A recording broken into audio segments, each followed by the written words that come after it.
Good morning India में आपका स्वागत है। मैं हूं शारिक खान। हमारे साथ मौजूद हैं अदिति राजपूत। आपका भी स्वागत है। शुक्रिया। तो खबरों की शुरुआत करते हैं पूर्व बीजेपी नेता और पूर्व केंद्रीय मंत्री चिन्मय आनंद की। चिन्मय आनंद पर आरोप लगाने वाली पीड़िता अब अपने बयान से पलट गई है। रेप का आरोप लगाया था एलएलएम की छात्रा ने, लेकिन अब कोर्ट के सामने जाकर वो अपने आरोपों से मुकर गई। छात्रा के मुकरने के बाद उस पर बयान बदलने के केस की अर्जी दी गई है। बिल्कुल, और कोर्ट ने अर्जी स्वीकार करके छात्रा से जवाब मांगा है। 15 अक्टूबर को अगली सुनवाई होगी। रुक कर रहे हैं हमारे सहयोगी कमाल खान का, जो लगातार इस मामले पर शुरुआत से नजर बनाए हुए हैं। कमाल, उस वक्त जब ये खबर आई थी बहुत हैरान किया था, क्योंकि केंद्रीय मंत्री ये रह चुके हैं और इन पर इतने गंभीर आरोप लगाए गए थे। वीडियो जारी हुआ था, उसके बाद मुझे याद है एक और वीडियो आया था जिसमें ये युवती जो है अपने दोस्तों से कुछ बात करती हुई नजर आ रही थी, जिसके बाद कहीं ना कहीं ये आरोप लग रहे थे कि पैसों के लिए ये सब कुछ किया जा रहा है। और अब इस तरह से बयान से पलट जाना, पूरे केस को एक तरह से इन्होंने खराब करके रख दिया और अब उन पर ही एक तरह से मामला चलने जा रहा है। जी हाँ, देखिए, पिछले साल लड़की ने पहले तो लड़की गायब हो गई थी और उसके पिता ने पिछले साल अगस्त में एक तहरीर पुलिस में दी थी कि चिन्मय आनंद के खिलाफ अपहरण का मुकदमा कायम करने के लिए। उनका कहना था कि उनकी बेटी को गायब कर दिया गया है। पहले उन्होंने कहा किसी पावरफुल शख्स ने गायब किया है, फिर चिन्मय आनंद का नाम लिया। फिर बेटी ने एक प्रेस कॉन्फ्रेंस करके आरोप लगाया कि चिन्मय आनंद ने उसके साथ बलात्कार किया है। फिर बहुत तरह के बयान दिए कि कैसे चिन्मय आनंद के लोग आए, जबरदस्ती पकड़ के ले गए, वगैरह वगैरह। तो चिन्मय आनंद के खिलाफ इसमें बलात्कार का केस नहीं दर्ज हुआ था, बल्कि ये केस दर्ज हुआ था कि कोई पावरफुल शख्स किसी पोजीशन में रहते हुए अपनी पोजीशन का दुरुपयोग करके अगर अपने किसी सबॉर्डिनेट महिला के साथ में जिस्मानी रिश्ते बनाता है, तो उस तरह का मुकदमा उनके ऊपर कायम हुआ था, जो इलाहाबाद हाई कोर्ट में चल रहा है। उस केस में चिन्मय आनंद गिरफ्तार भी हुए थे। लेकिन ये वीडियो वायरल होने के बाद, जिसमें वो लड़की तथाकथित तौर पे अपने कुछ साथियों के साथ एक कार में सफर करते हुए चिन्मय आनंद को ब्लैकमेल करने की कथित तौर पे बातचीत कर रही है, इसका मुकदमा ब्लैकमेलिंग का उसके खिलाफ कायम हुआ था, जिसमें लड़की गिरफ्तार हुई थी। काफी दिन वो जेल में भी रही थी। अब दोनों लोग जमानत पे बाहर हैं। अब लड़की अपने बयान से मुकर गई है। बहुत सारे लोग कह रहे हैं कि ऐसा लगता है कि लड़की का केस भी, चूंकि रेप का केस नहीं कायम हुआ था, तो वो केस कमजोर लग रहा है। उसके ऊपर ब्लैकमेलिंग का केस अलग हो गया है। तो हो सकता है कि आपस में कोर्ट के बाहर कोई समझौता हुआ हो। तो मतलब ये है कि लड़की या तो तब झूठ बोल रही थी या अब झूठ बोल रही है। शुक्रिया कमाल इस पूरी जान जी। कुछ कहना चाहते हैं आप, जोड़ दीजिए उस पर। नहीं, बस यही कहना चाहते थे कि लड़की का केस भी कमजोर हो गया है, क्योंकि वो उस तरह का मामला नहीं बनता जिस तरह की बात उसने रेप करने की कही थी। क्योंकि जितने भी वीडियोस चिन्मय आनंद के साथ हैं, उसमें कहीं भी ऐसा नहीं लग रहा था कि लड़की के साथ जोर जबरदस्ती हो रही है। तो हो सकता है वो बहलाने फुसलाने का केस बनता हो, लेकिन चूंकि एक ब्लैकमेलिंग का केस उसके ऊपर लग गया है, इसलिए हो सकता है कि वो पीछे हट गई हो। शुक्रिया कमाल।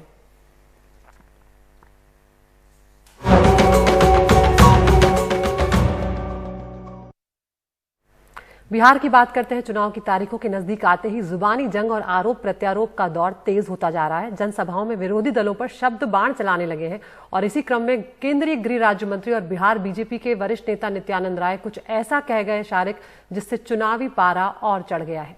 वैशाली में एक जनसभा को संबोधित करते हुए नित्यानंद राय ने कहा कि अगर सूबे में आरजेडी की सरकार बन गई तो कश्मीर के आतंकी बिहार में पनाह लेंगे। इस बयान को वोटों के ध्रुवीकरण के तौर पर देखा जा रहा है। दूसरी ओर मुख्यमंत्री नीतीश कुमार अल्पसंख्यक वोटों को साधने में जुटे हैं। कल पहली वर्चुअल चुनावी रैली में आरजेडी पर निशाना साधते हुए उन्होंने कहा कि भागलपुर दंगे में उन्होंने जिन्हें बचाया, हमने उन्हें सजा दिलाई। लोग बात करते हैं, वोट ले लेते हैं, लेकिन जरा बताइए 89-90 में भागलपुर में जो दंगा हुआ था, तो क्या किया था इन लोगों ने? लोगों के लिए कुछ किया? जो जाएंगे बिहार में, अगर सरकार आरजेडी की बनेगी तो कश्मीर से जिस आतंकवादी को हम सफाया कर रहे हो, आकर बिहार की धरती पर पनाह ले लेगा। ऐसा होने नहीं देंगे। प्रधानमंत्री जी ने सीमा हमारे जी ने सौंपा है, गृह मंत्री जी ने सौंपा है, हम आने नहीं देंगे। यह भी सही है, लेकिन उसका मंसूबा यही रहेगा कि वह किसी प्रकार का समझौता वह कर सकता है। सत्ता कितनी लोलुपता है।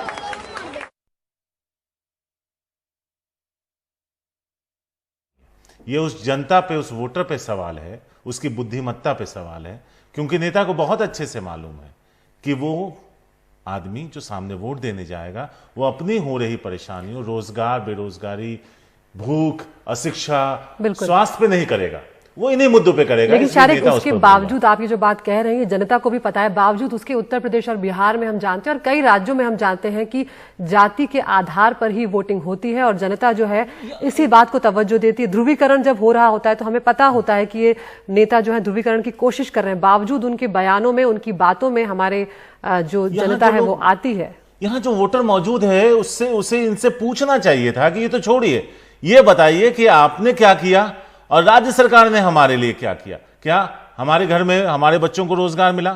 क्या हम जब बीमार पड़े तो हमें स्वास्थ्य सेवाएं मिली? क्या हमारे छोटे बच्चों को स्कूल में एक अच्छी शिक्षा मिली? लेकिन जब इस तरह के बयान आते हैं तो ये सवाल इन नेताओं पे नहीं है, वहां वोट देने वाले वोटर्स पे ये सवाल है, क्योंकि वो आपको आपकी बुद्धिमत्ता के हिसाब से फीड कर रहा होता है। वक्त एक छोटे से ब्रेक का है।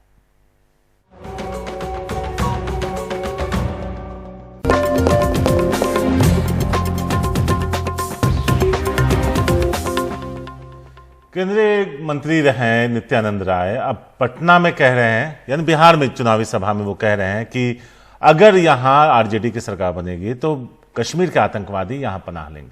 मनीष, मेरा सवाल यह है, क्या मंत्री महोदय के पास 6 साल में किए गए काम में से कुछ भी ऐसा नहीं है क्या जो वो गिनाते? पहला सवाल है। उसी से जुड़ा एक और सवाल था, क्या उन्हें मालूम है कि जो जनता है वो इन्हीं मुद्दों पर वोट देती है, क्योंकि उसे फिक्र नहीं है कि उसके पेट में अनाज है या नहीं, उसके पास रोजगार है या नहीं, बच्चों के लिए स्वास्थ्य और शिक्षा है या नहीं?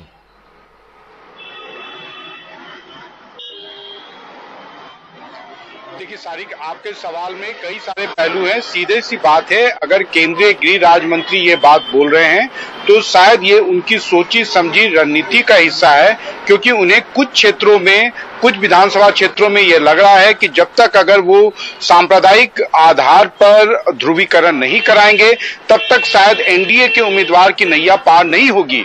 और ये कोई पहली बार नहीं है। अगर आपको याद हो तो पिछली बार खुद केंद्रीय गृह मंत्री, उस समय बीजेपी के प्रेसिडेंट, अभी के गृह मंत्री अमित शाह ने बिहार की एक रक्सौल की सभा में कहा था कि अगर नीतीश कुमार जीत गए तो पाकिस्तान में पटाखे फोड़े जाएंगे। लेकिन उस समय भी काफी विवाद हुआ था। लेकिन जो उस राउंड का, चौथे चरण का चुनाव था, उसमें बीजेपी को ध्रुवीकरण के कारण, धार्मिक ध्रुवीकरण के कारण काफी फायदा हुआ था। वही एक राउंड था जिसमें बीजेपी संतोषजनक सीटें जीतने में कामयाब हुई थी।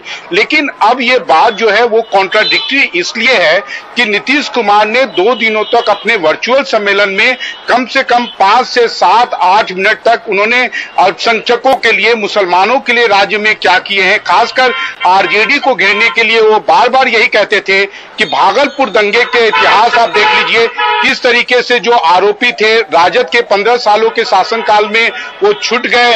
बाद के दिनों में जब उनकी सरकार आई तो सबको सजा दिलाई गई। तो मुझे लगता है कि जितना सवाल विपक्ष नहीं पूछेगा उससे ज्यादा नित्यानंद राय का ये बयान जो है जनता दल यूनाइटेड के नेताओं, खासकर इनके जो बॉस हैं नीतीश कुमार, उनको पच नहीं रहा होगा। सारिक, शुक्रिया मनीष। लेकिन आप बता रहे थे कि तब के अध्यक्ष ने कहा था कि पाकिस्तान में पटाखे फूटेंगे, शायद उसका कोई रिकॉर्ड है नहीं, क्योंकि नीतीश कुमार ही जीते थे। तब दोनों अलग अलग थे, फिर से एक साथ हैं। एक तरफ नीतीश अल्पसंख्यकों को रिझाने की कोशिश कर रहे हैं, वहीं नित्यानंद राय की भाषा उनके पद के साथ सामंजस्य बैठाती नजर नहीं आ रही। आंध्र प्रदेश की बात करते हैं और तेलंगाना में बीते 3 दिनों से बारिश हो रही है, जिसके चलते कई हादसे पेश आए हैं। हैदराबाद के पास दीवार गिरने से 9 लोगों की मौत हो गई है। दीवार का बड़ा हिस्सा 10 घरों पर जा गिरा, जिसमें 2 महीने के बच्चे समेत 9 लोगों की जान गई है।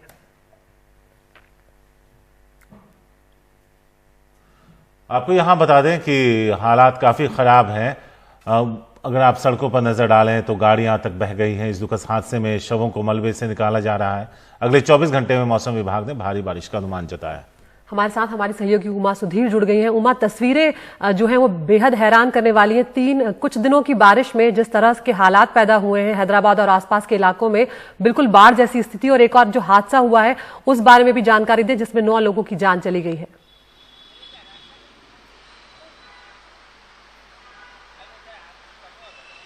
बिल्कुल हैदराबाद के जो सारे रोड्स हैं एक तरह से अगर आप देखें तो नदी की तरह से हो गए हैं, क्योंकि कहाँ रोड है और कहाँ पे पानी है ये पता करना बहुत ही मुश्किल था। जैसे आप देख सकते हैं ये तो लो लाइंग एरिया है और ये एक बेहतर एरिया मुझे कहना चाहिए जहाँ पर कि पानी में ये सारे व्हीकल्स रहे हैं। लेकिन कल रात जैसे दृश्य दिख रहे थे कि आपके आंखों के सामने सामने गाड़ी में कोई होगा भी नहीं, लेकिन गाड़ी खुद ब खुद चलती का नाम गाड़ी बनकर निकल जा रही है आपकी आंखों के सामने से। और बहुत सारे लोगों को रेस्क्यू भी करना पड़ा ऐसे लो लाइंग इलाकों से। और तेलंगाना के जो महासचिव है उन्होंने एक चेतावनी जारी की। उन्होंने कहा कि सिर्फ हैदराबाद में कल जबकि रेड अलर्ट प्रकट किया गया था तब 20 सेंटीमीटर बारिश हुई थी 24 घंटे के अंदर अंदर। और उसके अलावा मलकाजगिरी जैसे इलाकों में 30 सेंटीमीटर 24 घंटे के अंदर। और आप समझ सकते हैं कि हैदराबाद जैसे शहर में कोपिंग मैकेनिज्म कितनी होगी, जबकि हर बार ही हम कहते हैं कि इलीगल स्ट्रक्चर्स को निकाल देना चाहिए, स्टॉर्म वाटर ड्रेन्स को ओपन करना चाहिए। और यहाँ के प्रशासन का कहना है और सरकार का कहना है कि उन्होंने ऐसे 65,000 करोड़ यानी कि 60,000 करोड़ से ज्यादा खर्च किए हैं पिछले 5 साल में ये सब ठीक करने के लिए। लेकिन जबकि चुनाव यहाँ पे म्युनिसिपल कॉर्पोरेशन के आने ही वाले हैं जनवरी में, और यहाँ के जो एक सीनियर मिनिस्टर है केटी रामाराव जो मुख्यमंत्री के सुपुत्र भी हैं, वो इंचार्ज हैं हैदराबाद के, और वो लगातार कह रहे हैं कि हम इस सिचुएशन को बेहतर करने की कोशिश कर रहे हैं। लेकिन जो नजारे हमें दिख रहे हैं हैदराबाद में उससे तो ये लग रहा है कि जो स्टॉर्म वाटर ड्रेनिंग की बात हो या फिर ब्लॉकेजेस इलीगल स्ट्रक्चर्स को रिमूव करने की बात हो, वो काम तो नहीं हुआ है। बंडलागुड़ा जहां पे वो हादसा हुआ, जहां पे एक कॉलोनी के 4-5 ऐसे घरों के ऊपर ये बड़ी सी जो इमारत कंपाउंड वॉल थी वहां से बहुत सारे बड़े बड़े पत्थर गिर गए थे। ऐसे 3 इंसिडेंट्स हुए हैं, इसमें 9 लोगों की जान गई। लेकिन बाकी ऐसे भी और सारे वल्नरेबल स्ट्रक्चर्स हैं जहां से लोगों को निकालना जरूरी है। बहुत जगहों पर अगर आप देखें तो कैटल के मरने की भी खबरें आ रही हैं। हैदराबाद से विजयवाड़ा जो हाईवे चलता है उसमें आप सिर्फ बिल्कुल रोड को नहीं देख सकते हैं। और यही वजह है कि यहाँ के प्रशासन ने कहा है कि पेडेस्ट्रियंस हो आप ट्रैफिक हो अगर हो सके तो आप घर के बाहर मत निकलिए, क्योंकि 15 तारीख या 16 तारीख आपको यहाँ पे रोकना पड़ेगा क्योंकि इस समय खत्म हो चुका है। आपके पास वापस लौटेंगे। जो तस्वीरें हैं वो डराने वाले आ रही हैं हैदराबाद से।